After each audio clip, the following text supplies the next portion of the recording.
Hello and welcome to Wilson's Barbecue. In this video I'm going to show you how to make Texas style pork ribs. So usually in Texas you'll find a full spare rib, but today I'm going to be using this nice meaty rack of St. Louis cut. It doesn't really matter, just make sure that you're using a good quality rib. So in Texas typically you'll find ribs that are really heavy on the pepper.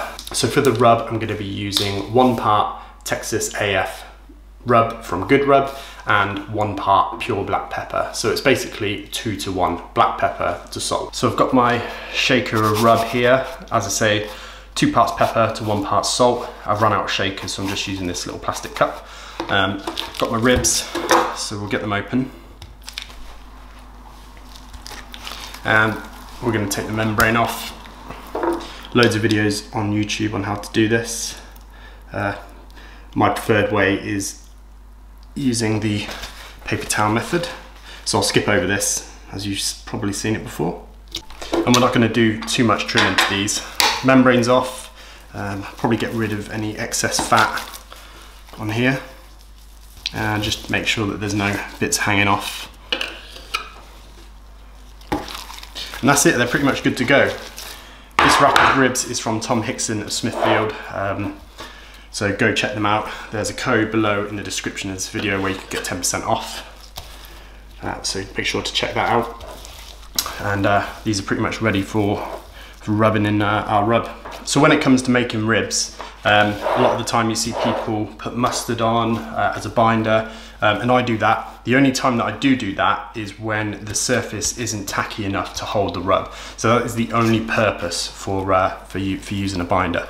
These ribs are pretty moist still because they've not long come out of the fridge, so I'm not going to use a binder. If you do want to use a binder because they're feeling a little bit dry, you don't think the rub will stick, you don't have to use mustard. You can use water, olive oil, anything you want really. It's not for flavour. The only purpose is to help the rub stick. So feel free to do what you want with that. So we're just going to apply our 2 part pepper to 1 part salt rub.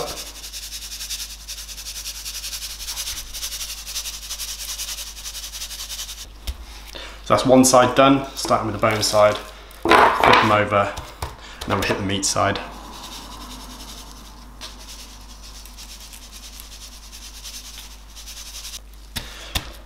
So there we go, fairly heavily rubbed in that pepper and salt mixture for real Texas style barbecue. I'm just patting it in to make sure that the rub adheres well.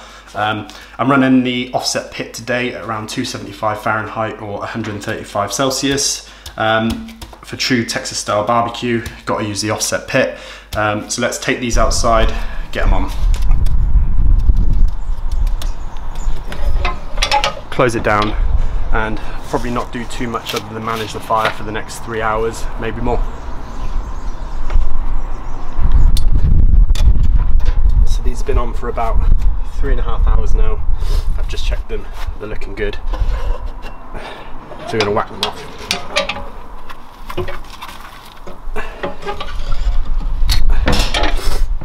Good colour on them. Bit of a spritz. They're good to go. So these have been on for about 3.5 hours. The rub has stuck, so it's not coming off my finger. They've got a really nice colour on them.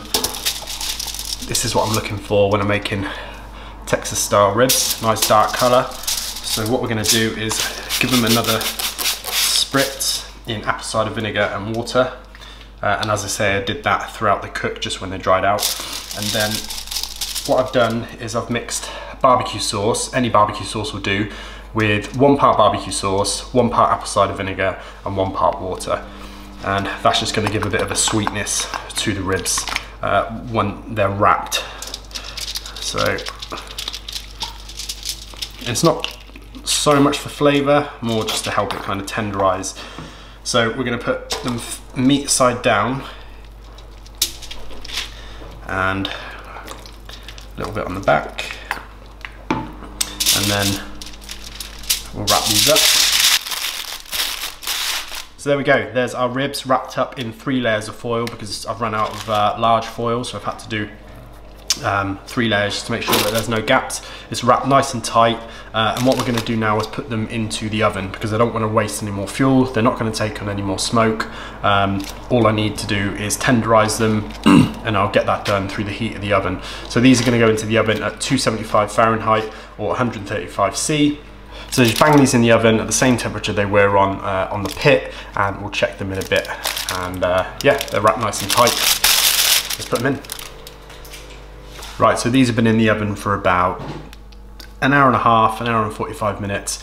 I've just taken them out and just probed them a little bit, just to check the tenderness. Not looking at the temperature as such, but I just want to make sure that they probe nice and tender. So I want them to probe not quite as tender as, say, a brisket or a piece of pulled pork, but just enough that the skewer or the thermopen goes through nice and easy, but still with a little bit of resistance, so they don't fall apart and just turn into mush. We want a nice bite to these ribs. So these are feeling pretty good. What I'm going to do is just rest them now, and we'll come back in about half an hour and slice them. So these have been resting for about 20 minutes. Just quickly run through what we did. So we covered them in salt and pepper with 2 parts pepper, 1 part salt. We put them on the pit for around 3 hours at 275. Gave them a drizzle with this barbecue sauce mixed with apple cider vinegar and water. Wrapped them up, put them back in the put them into the oven, and finished them off until they were tender with a thermopen. So here they are. They've rested up. They're looking pretty good. You can see that they're not completely falling apart, which is what we want. You might want that, but I don't. They've got a nice bend to them, a nice sheen. So I think for me this is a perfect Texas style rib. So now we're just going to cut into them and give them a taste. I'm going to go for one of the middle ribs, and I'm doing it like this because I have an issue with cutting ribs when they're on the board. I can never get it right.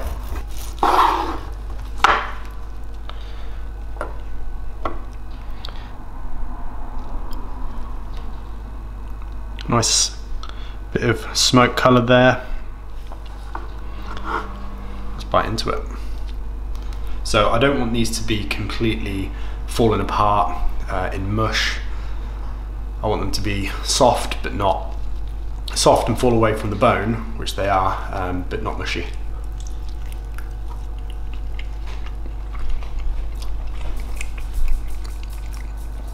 Wow.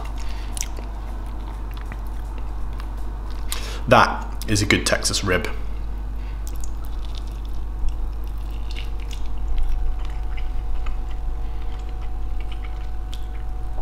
Comes away cleanly from the bone, but it's not complete and utter mush. Really juicy. I'm not normally one for squeezing things, but you can see that there's still quite a lot of moisture in there.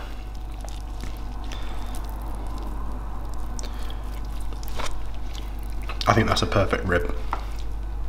So the key thing for me when it comes to cooking ribs is checking them early, checking them every 20 minutes until they get to the right tenderness, so they don't overcook and so they're not undercooked. So if you like this video, please subscribe to the channel. It really helps me out. Drop me a comment below. Go follow me on Instagram, do all those types of things. It really helps me and I really appreciate it. Subscribe to the channel and you'll be notified if you click the bell in the next couple of weeks when I put out another video.